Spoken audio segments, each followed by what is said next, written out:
Hello everybody, this is Maniac 4 Bricks. The LEGO Movie was all around solid on its approach to the LEGO cinematic universe. It defined boundaries between minifigures and the real world, but it did leave one detail unexplained. When the man upstairs confronts Finn and reassembles Benny's spaceship, Emmett is able to move on the table a few inches from him. If Finn isn't holding Emmett, how can he move? Does this mean the LEGO world isn't in Finn's imagination, and instead the minifigures are all alive?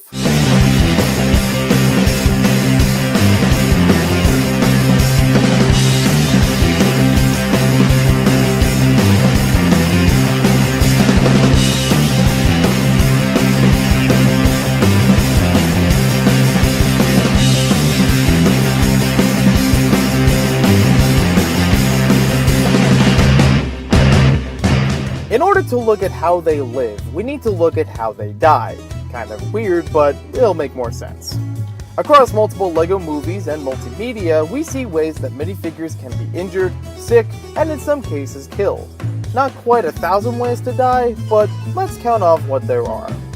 In the LEGO Movie, the LEGO Batman movie, and the LEGO Ninjago movie, minifigures have a fear extreme of heat. The LEGO Movie has the melting room, Batman has the lava-infested Gotham after the Uber villains attack, and Ninjago has the volcanic pit of 15 billion degrees Kelvin.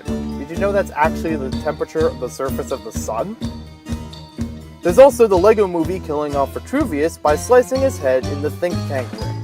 Who knew pennies could be that sharp? But we'll get back to him in a little bit. Being eaten by animals, while not shown on the screen much, is still a big fear of minifigures. I think we'll count the 7 deadly butterflies of Shaolin in here as well. Ants, according to Indiana Jones, also have an appetite for minifigure flesh. Ew. That was a terrible scene, a terrible movie. But what about extreme heights? Well, no one has been shown falling to their death and breaking the ground. Some minifigures like Alfred and this pig in the LEGO Movie have been in peril from falling. I'm not sure if Alfred would have fallen in lava versus falling on the ground, but either way, it seems pretty dangerous. We tapped before outside of the LCU for the animal-related deaths, but there is another one that helps us explain how minifigures live as well as die, the creation spark in Clutch Powers. For those who haven't seen the adventures of Clutch Powers, the King Reverend fought against main villain Malik the Malign, and upon banishing him from his planet Ashlar, he paid the ultimate price. The creation spark was extinguished. Similar to the creation spark is the creative spark in LEGO Universe, which is implanted in a minifigure when they begin a game. So this clues us in as to how minifigures are alive. But who would be creative enough to give them life, basically giving them their soul? That's right, the kids and parents in the real world in each of these movies. As we see in the LEGO Movie, Finn is pulling the strings and giving minifigures personality and movement.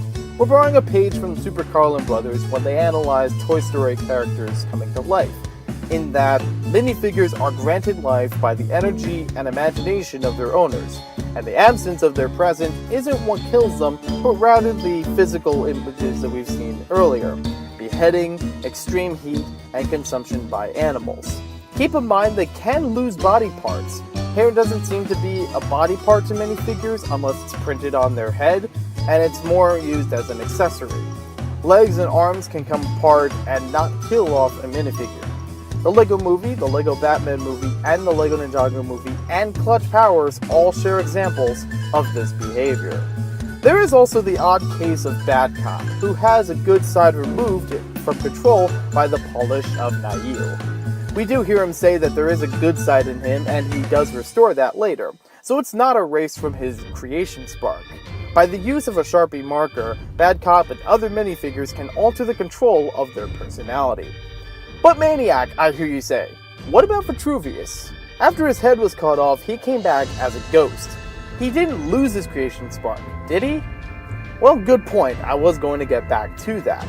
Minifigures do have ghosts return to haunt or float around. We see them interact in the living figures of LEGO Island and LEGO Racers as obstacles, Monster Fighters and Scooby-Doo spooking up castles, and several times among the castle sets.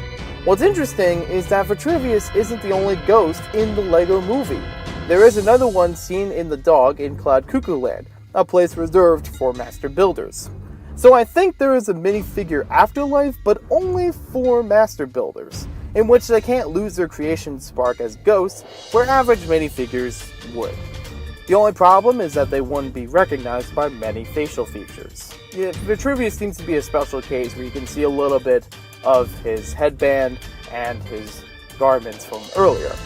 Then there is the case of zombies and reanimating the dead, but I think that's mostly caused by magic, as seen in Monster Fighters, Ninjago, and 2007's Castle line.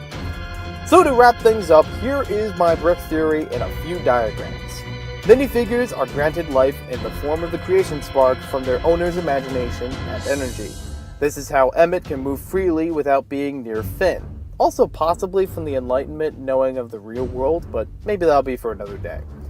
They can have their faces erased and also their personality by nail polish and a Sharpie.